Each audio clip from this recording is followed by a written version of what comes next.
Hello everybody, welcome to this week's installment of Layman's View, where we review a week that was. I'm Ntobeko Khuluse and this is podcast radio and stuff. Let's look at some of the biggest stories of the week. For me, one of the biggest stories that came out from this week, it has to be taxi patrollers stopping cars that give lifts to hitchhikers. That story was shocking, unbelievable.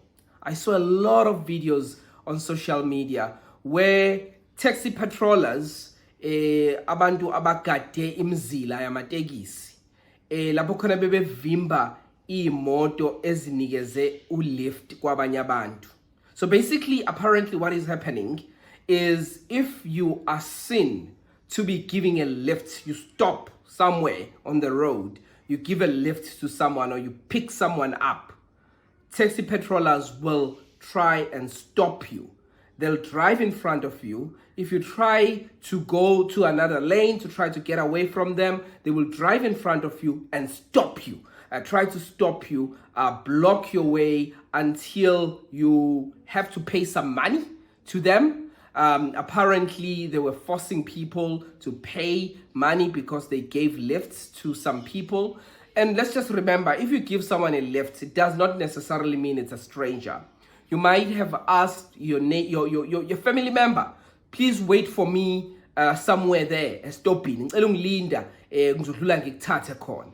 Mangabe bekubona nje udlula uthatha umuntu, ama taxi patrollers, labantu abaqashwa abantu bamatekisi abagade imizila, bayakuvimba, bakuphoqe ukuthi ukhokhe imali. Uma ngabe ukuthi uthi lo muntu omnikeza lift or lo muntu ogibela naye is your partner or your girlfriend or your boyfriend, whatever the case might be, apparently they force you guys to kiss each other. Kiss him or kiss her so we'll know that indeed this is your girlfriend. What madness is that? So that was one of the stories for me that was shocking this week. We saw Santaco, South African National Taxi Association, in or rather it's a South African National Taxi Council. Yeah, Santaco, chairperson in Mpumalanga, Fanyana Sibanyoni. Ngibona ama-interview wakhe amaningi, where he says he believes that car owners are not permitted to give hitchhikers lifts unless they explain their relationship to taxi patrollers. So for me, that just makes no sense. So apparently, if I give someone a lift, I need to explain myself to a taxi patroller that who this person is. What law is that? What law are they using? In South Africa, a constitution allows me to give anyone a lift that I want to give a lift.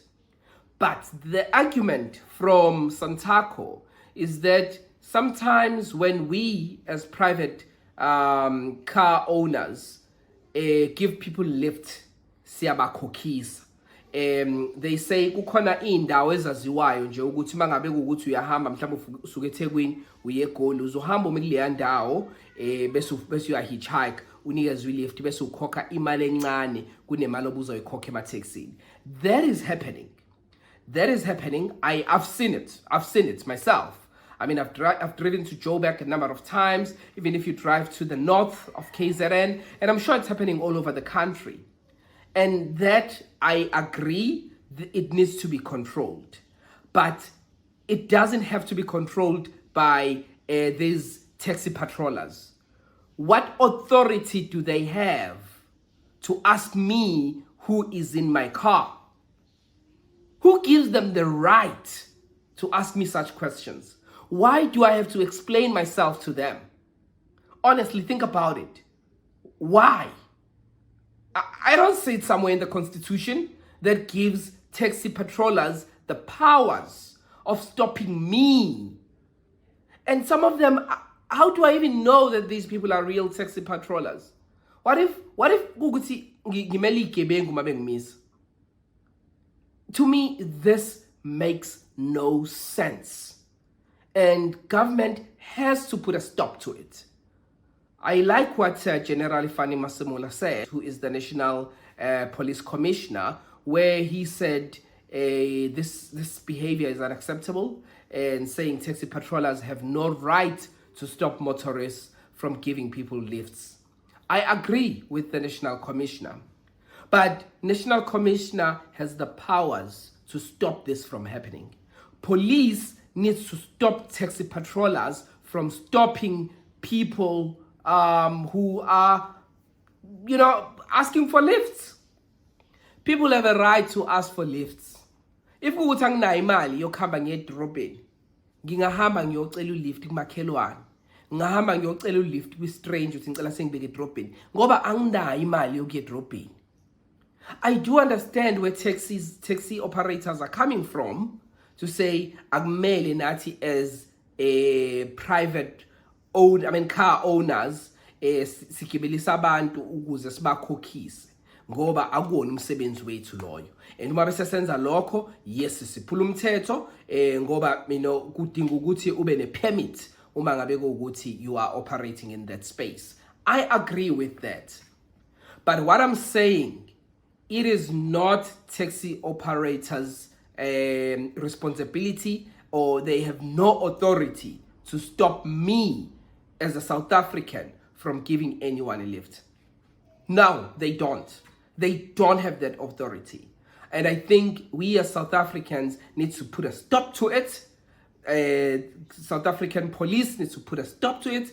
Government working with everyone, they need to put a stop to this. It cannot continue. It's been horrific to see those sins, horrifying to see those sins on social media.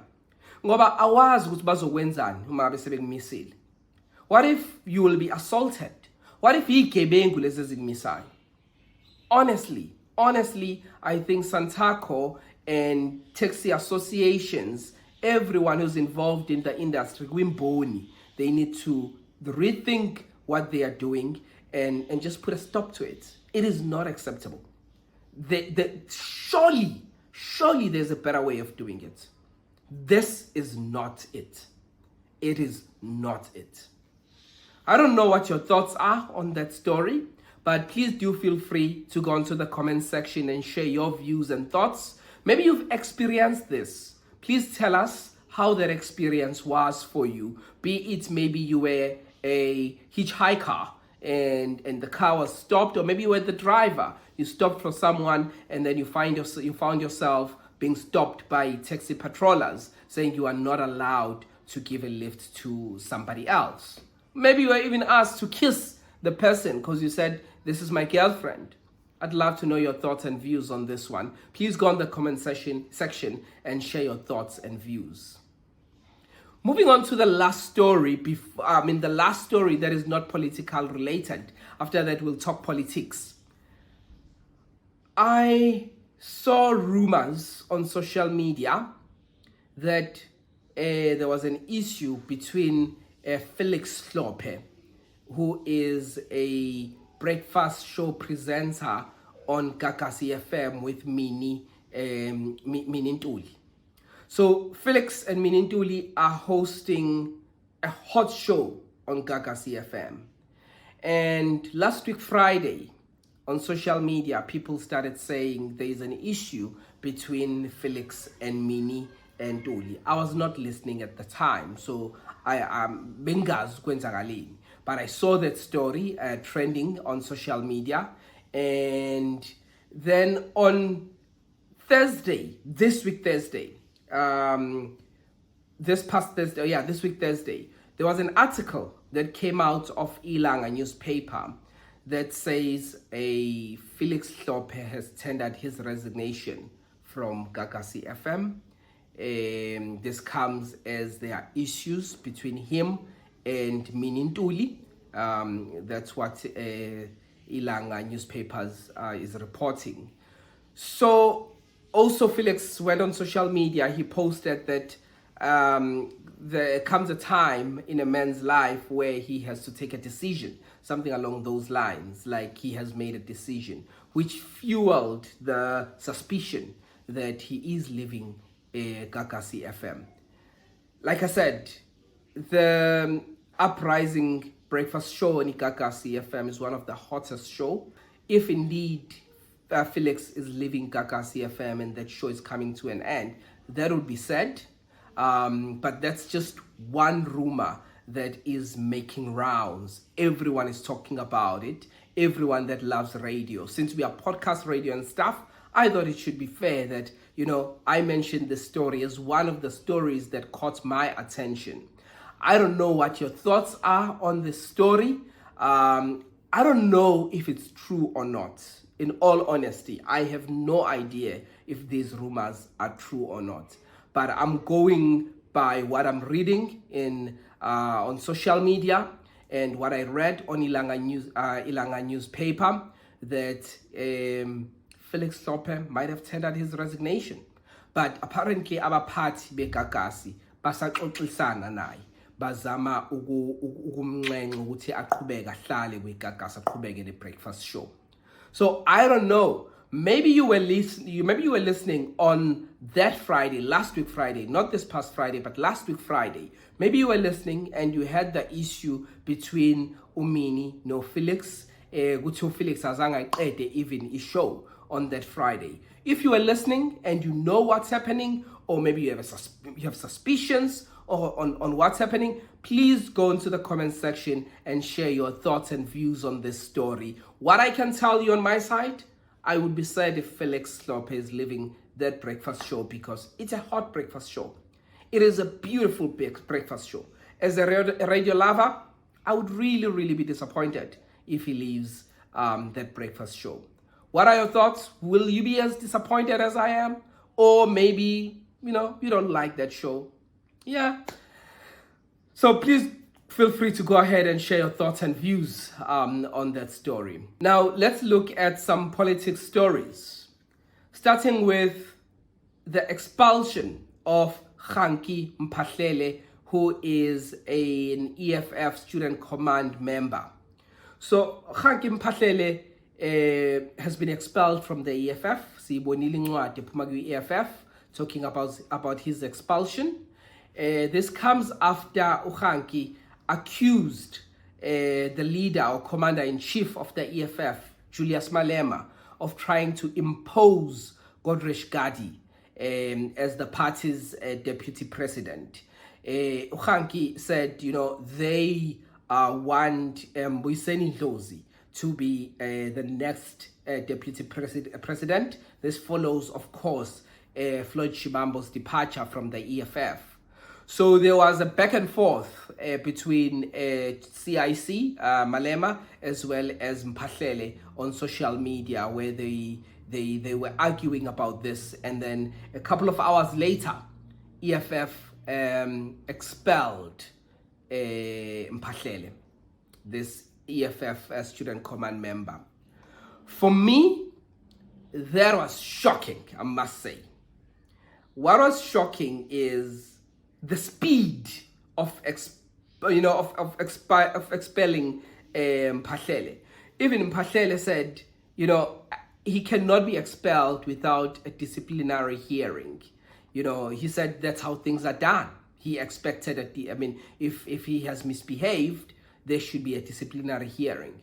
That's what I would have expected as well. But I don't know the constitution EFF ukuthi ithini.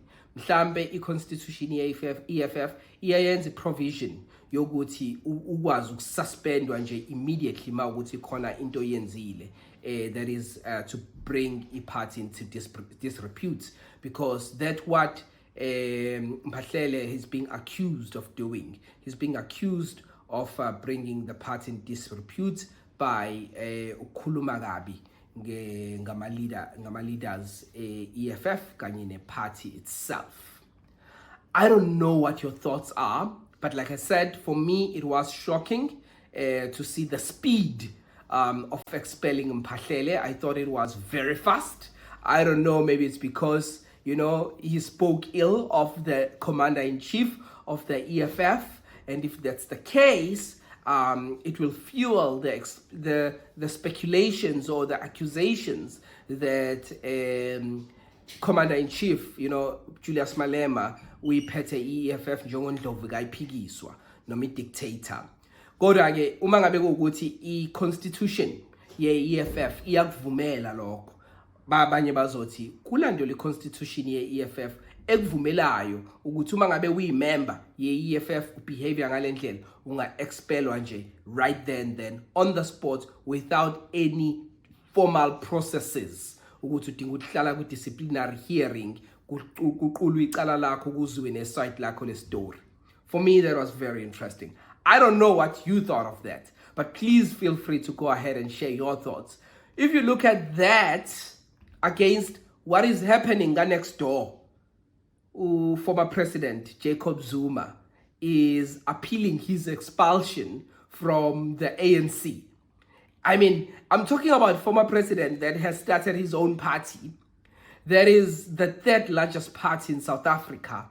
That is the official opposition party in parliament.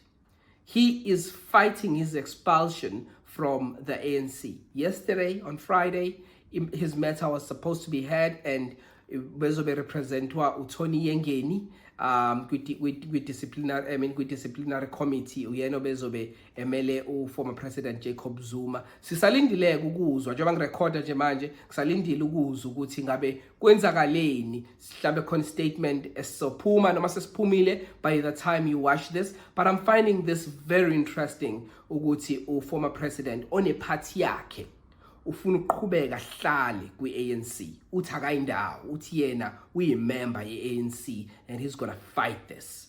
Abanye bathi isizathu sidala ukuthi former president Jacob Zuma enze kanje ingoba ufuna ukukhombisa ukuthi uyi-victim, ufuna ukuplaya as a victim, bese i-MK ilokhu iqhubekile ihlale iseyindabeni ngoba njengoba nje prolonga lolu daba lokufuna ukuba yi-member ye-ANC. Abe indaba bayakhuluma, siyakhuluma ngaye nathi njengamanje, naseyindabeni kuyakhulunywa, amaphepha ayabhala ngaye, and uma ubhala ngoformer president Jacob Zuma ngeke ungayimention i-MK, okusho ukuthi i-MK party izohlala isematheni abantu.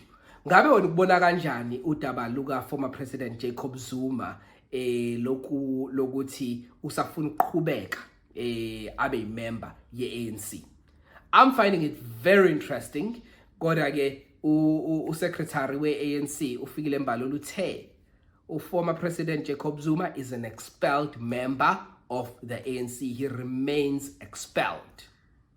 I'd love to know your thoughts on this one. I'm finding it very interesting. And mawubuka ngala kwi-ANC ukuthi icala alenzile former president omunye angathi likhulu kunelenziwe ngale kwi-EFF by Mphahlele. Kodwa Mphahlele ususpendiwe nje immediately, or rather expelliwe immediately. Ngala former president Jacob Zuma kulandelwa i-due process. Kube ne-DEA yahlala, yize yahlala virtually former president befisa ukuthi ibe face to face. Nale appeal former president befisa ukuthi ibe face to face. Kodwa i-ANC yathi sidinga nje virtually. Abanye bathi the reason ebedala ukuthi former president afuna ukuthi ibe face to face ingoba befuna ukuthi kube khona support, politically it was gonna slap differently uma ngabe ukuthi biyenzeka eLuthuli House then ukuthi yenzeka ku Zoom no Teams laba abavela. I don't know what your thoughts are, but please go ahead and share your thoughts between former President Jacob Zuma appealing his expulsion from the ANC to Kganki Mphahlele, the EFF student command member, being expelled from the EFF for disagreeing and fighting with the leader there on X, Julius Malema. Another story that I want to look at is Zizi Kodwa. Zizi Kodwa is a free man. So all charges that were against him have been withdrawn by the NPA. So siyazi ukuthi former minister Zizi Kodwa stepped aside as a member of parliament elandela step aside resolution se-ANC ngoba nakho bese benamacala amvelise enkantolo. So kuona wonke ama responsibilities akhe ANC besengawenzi because of the step aside resolution. Now njengoba nje amacala abebhekene nawo esesuliwe wonke, usethe former minister Zizi Kodwa usezoresume and usezoqhubeka with his duties because now he has no cases against him. And that leads me to the next question. Is the ANC's step-aside resolution fair? Because the fact that someone has leveled an allegation against you and the NPA thought, you know what, there's something here, it does not necessarily mean you are guilty of that. So now you lose whatever that you have, like former minister. The fact is that is his bread and butter. He is a politician. That how he's making his money. I don't know if he's got other businesses. But as a person, is it fair to lose, to say I'm going to step aside because I've been accused? I've not been found guilty, but I've simply been accused of having done something wrong and charged, accused and charged of having done something wrong. Is this ANC step aside resolution fair? Because fact is, then processes can be manipulated, if you ask me. They may be manipulated. We might say, you know, ENPA is independent and politicians do not interfere. They make up their own minds. Ideally, we'd love that, but sbadala masbangaga. Sbadala masbangaga. We know things happen. So NPA may be influenced by politics. And when that happens, someone will have to step aside because someone who has influence in the NPA said, you know what, charge so and so. You know, those things may happen. So my question is, what are your thoughts of ANC's step aside resolution? Is it fair? Because right now, I'm not sure on my side. Okay, now that brings us to an end of this week's installment of Layman's View. But before I go, I have a rumor that I want to share with you that I've been seeing everywhere. I saw a headline in one of the reputable newspapers. I saw some people updating their statuses about this, that MK Party and the ANC are planning to work together in KZN. So apparently, we will soon have an MK Party ANC government in KZN. And I saw that the ANC this coming Monday will be making some announcement. And some people are speculating that this announcement has to do with ANC working with the MK Party. I don't know what to make of this because we know that ANC is in the GNU with the DA, who are currently in charge of KZN. Do you believe this rumor? Do you think we will soon have the MK Party ANC government in KZN? We know that people of KZN, a large number of people of KZN, 45% to be exact of people that voted in KZN, wanted the MK Party, which is the biggest party in KZN, wanted the MK Party to be government in KZN. But there was a coalition between ANC, IFP, DA, and NFP to say we will keep the MK Party out of government. What do you think of that? Are we going to have Premier Willis Mchunu in KZN? That is the big question. And this is Podcast Radio and Stuff. I am Ntobeko Khuluse. Thank you so much for watching this week's installment of Layman's View. Please go ahead and share your thoughts on the comment section. Remember to like this video and share it with your friend. And also, please join this podcast as a member. If you join as a member, you will contribute only 9.99 rands. That is, if you love this content and you would like to see more of this content. Or if you haven't subscribed, please do remember to subscribe, and that is absolutely free. Just click on the subscribe button and become a subscriber of Podcast Radio and Stuff. Dogozo and I will be back tomorrow at 9 a.m. with yet another beautiful episode. This has been Podcast Radio and Stuff. Have a beautiful weekend.